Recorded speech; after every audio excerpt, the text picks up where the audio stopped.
आमच्या बिल्डरनी एकता मार्ग संसारी गार्डन इथला जे कॉन्ट्रॅक्टर आहेत त्यांनी इतकी वाट लावून ठेवली आहे की ही जी गटार आहे ती गटार फोडून टाकलेली आहे आणि त्या गटारीमधून पाणी सगळं बाहेर येत आहे। याची तक्रार केलेली आहे, याचे व्हिडिओ पूर्वी केलेले आहेत पण त्यांना काही फरक पडत नाही। त्यांनी अशा पद्धतीने गटारीचं पाणी सगळं इथं बाहेर येत आहे आणि हे रस्त्यावर जात आहे। इतक्या वाईट पद्धतीने रत्नागिरीची अवस्था केलेली आहे। आणि हा बघा रत्नागिरी शहरातला हा संसारी गार्डनच्या इथे जाणारा रस्ता। या ठिकाणी पूर्वी निलेश राणे यांचा बंगला होता। ही अवस्था आहे या ठिकाणची, ह्या रत्नागिरीची।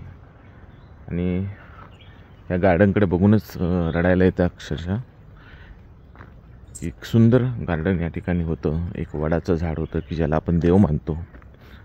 आज इथली झाडं चोरून नेली आणि इथं काही गरज नसताना, काहीही गरज नसताना, रत्नागिरीमध्ये अनेक मोकळ्या जागा असताना किंवा मोकळ्या जागावरती बिल्डरना आरक्षण देऊन या ठिकाणी अशी वाईट अवस्था केलेली आहे। या गार्डनला जे मिस करतात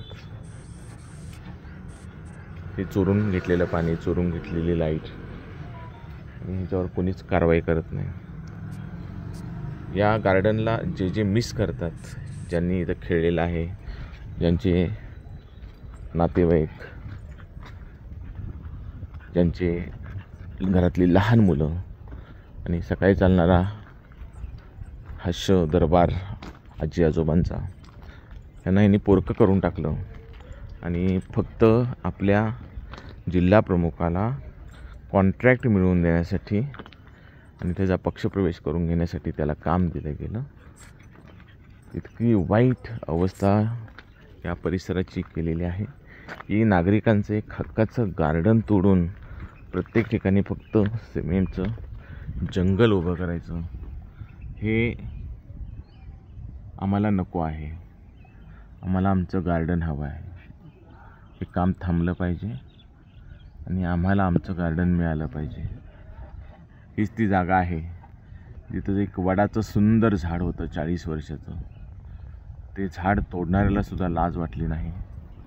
ह्या लाईट कनेक्शन हे नगरपालिकेच्या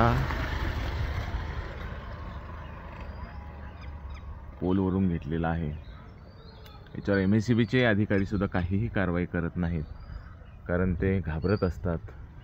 तर लोकांनो, असं जर घाबरत राहिलात तर आमच्या टॅक्सचा पैसा असाच वाया जात राहणार आहे।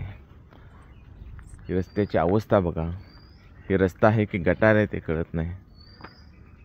तर अशा पद्धतीनं जर तुम्हाला ह्या गार्डनला तुम्ही मिस करत असाल तर तुम्ही हे गार्डन बनवणाऱ्या व्यक्तींना आयुष्यात कधीही मतदान करणार नाहीत।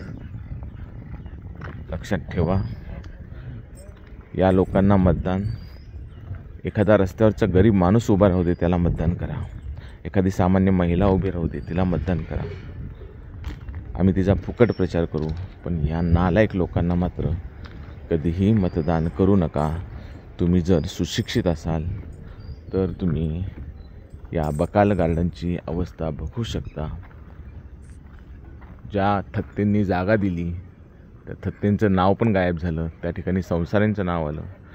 उद्या आता परत एखाद्या या आमदार प्रेमी कोणाचं तरी नाव येईल, पण ज्या थत्तेंनी ही जागा गार्डनसाठी दिली होती तिथं नगरसेवक नसताना त्यांचा ठराव कसा मंजूर झाला? कारण एखाद्या गार्डनच्या आरक्षणाचा ठराव मंजूर करायचा असेल तर त्या ठिकाणी नगरसेवकांचा ठराव लागतो।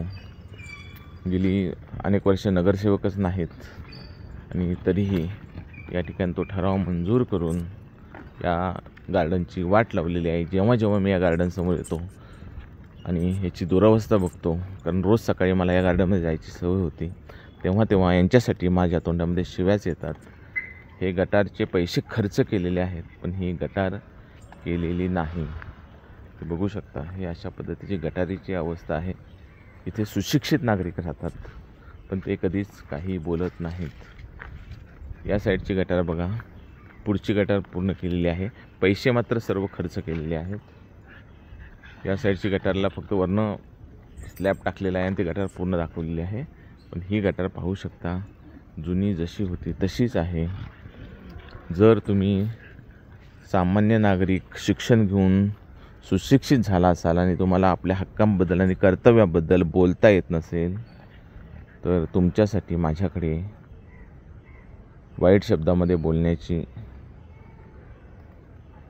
जाऊ दे, तुम्ही समजून गेला असाल मला काय म्हणायचं आहे. प्रत्येकानं आपल्या शिक्षणाचा दर्जा आणि राजकारणाचा दर्जा हा दोन्ही ओळखावा. हे गटारीचं पाणी अशा पद्धतीनं वाहतं आहे आणि या बिल्डिंगमध्ये येणारे जाणारे या संदर्भात कधीच तक्रार करत नाहीत. कारण तक्रार करणे म्हणजे काहीतरी मोठा गुन्हा करणे असं लोकांना वाटतं. आपल्या छोट्या छोट्या गोष्टींची तक्रार करा आणि चांगल्या चांगल्या लोकांनी एकत्र या. म्हणजे अशी गटार तुमच्या सोसायटीसमोर आणि घरासमोर होणार नाही. जय महाराष्ट्र, जय शिवराय. तुम्ही ऐकत आहात प्रवीण किने, सर्वसामान्य नागरिक, the power of common man.